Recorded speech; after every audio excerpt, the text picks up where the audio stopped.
내 일은 내가 결정할래요. 안녕하세요, 여러분. 고우리입니다. 오늘의 이야기를 만나볼까요? 얼마 전까지 많은 중학교에서는 머리가 길면 벌점을 받는 경우가 흔한 일이었습니다. 그래서 많은 학생들이 머리 모양은 스스로 결정할 수 있게 해달라고 주장하기 시작했습니다. 그 결과 최근 학생들의 머리 모양을 스스로 결정할 수 있도록 하는 학교가 많아졌습니다. 이로써 학생들은 자신의 머리 모양을 간섭받지 않고 스스로 결정할 수 있게 되었습니다. 머리 모양에 있어 자기 결정권을 누릴 수 있게 된 것이죠. 우리 양은 자기결정권이라는 말을 들어보았나요? 아니요, 오늘 처음 듣는 말인데요. 조금 전 이야기를 보니 내 머리 모양은 내가 스스로 결정할 수 있는 것을 말하는 것 같아요. 네, 맞아요. 앞의 이야기를 열심히 보았군요. 이번 시간에는 자기결정권이 무엇인지 천천히 생각해 보려고 해요. 그리고 자기결정권은 언제 누릴 수 있는지도 함께 이야기해 보아요. 자, 그럼 시작해 볼까요?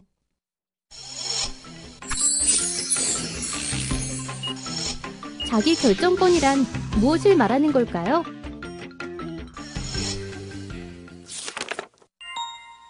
먼저 자기결정권이 무엇인지 인터넷에서 그 뜻을 찾아볼까요?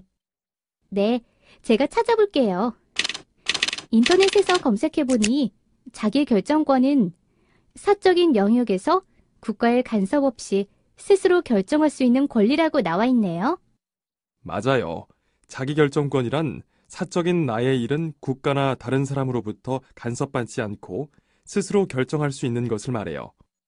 아하, 그렇군요. 자기결정권에 있어 우선 중요한 것은 스스로 결정하는 것입니다. 스스로 결정한다는 것은 스스로 선택한다는 것을 말합니다. 그럼 스스로 선택한다는 것은 무슨 뜻일까요? 내가 원하는 것을 고르는 거 아닌가요? 네, 맞아요. 100마디 말보다 한 번 스스로 결정해보는 게 좋겠죠? 자, 그럼 지금부터 여러분이 원하는 것을 스스로 결정해보도록 하겠습니다. 지금부터 간단한 게임을 해볼까요? 질문을 잘 듣고 2개의 그림 중 어떤 것이 더 좋은지 하나를 선택해보세요. 첫 번째 질문입니다. 자장면과 짬뽕 중 어떤 음식이 좋나요? 짜장면이요. 두 번째 질문입니다. 짧은 머리와 긴 머리 중 어떤 모양의 머리가 좋나요? 짧은 머리요. 세 번째 질문입니다. 남자친구와 여자친구 중 누가 더 좋나요? 남자친구요. 마지막 네 번째 질문입니다. 감기에 걸렸을 때 집에서 쉬는 게 좋나요? 병원에 가는 게 좋나요? 집에서 쉬는 거요.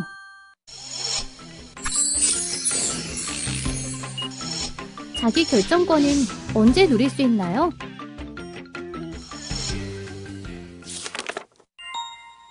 자기결정권은 언제 누릴 수 있을까요? 그리고 여러 가지 일들 중 어떤 일에서 자기결정권을 누릴 수 있을까요? 나의 일이요. 역시 맞아요. 나의 일에 있어서는 자기결정권을 누릴 수 있어요. 나의 일은 우리의 일과 반대되는 뜻입니다.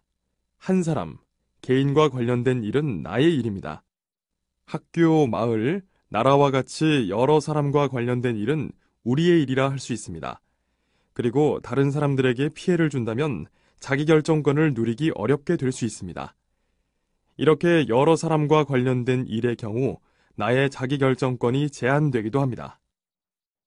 그럼 내가 어떤 옷을 입을지 결정하는 것은 다른 사람에게 어떤 피해도 주지 않는 나의 일이고, 학급 회의 시간에 우리 반 친구들 모두에게 영향을 미치는 학급 규칙을 결정하는 것은 우리의 일이죠? 맞았어요. 잘 알고 있네요. 그럼 지금부터 자기결정권을 누릴 수 있는 나의 일에는 무엇이 있는지 구체적으로 알아볼까요? 네, 어서 알려주세요, 선생님. 자기결정권은 언제 누릴 수 있는지 알아보겠습니다. 크게 세 가지로 구분해서 이야기할 수 있는데요. 마우스를 클릭해 보세요. 첫 번째로 내 생활 방식이나 취미는 다른 사람의 간섭 없이 스스로 결정할 수 있습니다. 예를 들어, 머리를 짧게 자를지 파마를 할지 스스로 결정할 수 있습니다. 또한 쉬는 날에 만화책을 읽을지 수영장에 갈지도 스스로 결정할 수 있습니다. 다음 내용을 살펴볼까요? 마우스를 클릭해 보세요. 두 번째로 내 건강 문제는 내가 결정할 수 있습니다. 우리는 몸이 아플 때 병원을 찾게 되는데요. 의사 선생님께서 나의 병과 병을 고치기 위한 치료 방법을 설명해주면 나는 어떤 치료를 받을지 선택할 권리가 있습니다. 마지막 세 번째 내용을 살펴볼까요? 마우스를 클릭해 보세요. 세 번째로 내 성 문제는 내가 결정할 수 있습니다. 사랑하는 사람과 서로 손을 잡고 끌어안는 것과 같은 행동은 스스로 결정하는 것입니다. 물론 여자친구 또는 남자친구가 허락할 때 가능하다는 것도 잊지 마세요.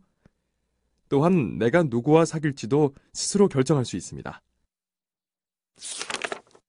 저와 여러분 같은 청소년들의 경우 대부분을 선생님이나 부모님들이 나와 관련한 일을 결정하고 있죠. 내 주변 사람들이 나의 일을 대신 결정하게 될수록 나는 자기 결정권을 누리기 어려워져요. 앞에서 말한 것처럼 누구나 나의 일은 간섭 없이 스스로 결정할 필요가 있는데요. 여러분은 얼마나 자기의 일을 스스로 결정하는지 생각해보고 마우스로 클릭해보세요. 어떤 반찬을 먹을지 내가 결정한다. 어떤 옷을 입을지 내가 결정한다. 머리 모양을 어떻게 할지 내가 결정한다. 쉬는 날 무엇을 할지 내가 결정한다. 학원에 다닐지 안 다닐지 내가 결정한다. 여러분이 다른 사람의 간섭 없이 스스로 결정할 수 있는 일은 어떤 일이 있는지 생각해 보세요. 그리고 여러분의 결정이 다른 사람들에게 피해를 주지 않는 것인지도 생각해 보세요. 만약 피해를 주지 않는다면 하고 싶은 것을 스스로 선택하고 결정해 보세요. 이번 시간에는 자기결정권에 대해 이야기를 나누어 보았습니다. 그럼 오늘 배운 내용을 정리해 볼까요? 네, 선생님. 먼저 자기 결정권이라는 말이 무슨 뜻인지 생각해 보았어요. 그리고 언제 자기 결정권을 누릴 수 있는지도 알아보았어요. 또 우리가 얼마나 자기 결정권을 누리고 있는지에 대한 이야기도 나누어 보았고요. 맞아요. 잘 기억하고 있네요. 여러분은 앞으로 나의 일은 내가 결정할 수 있다는 것을 기억하세요. 나의 일 대부분을 내가 결정하지 못하고 간섭받고 있다면 선생님, 가족들과 이야기해 보세요. 오늘도 우리가 한 뼘 더 성장했네요. 다음 시간에 만나요.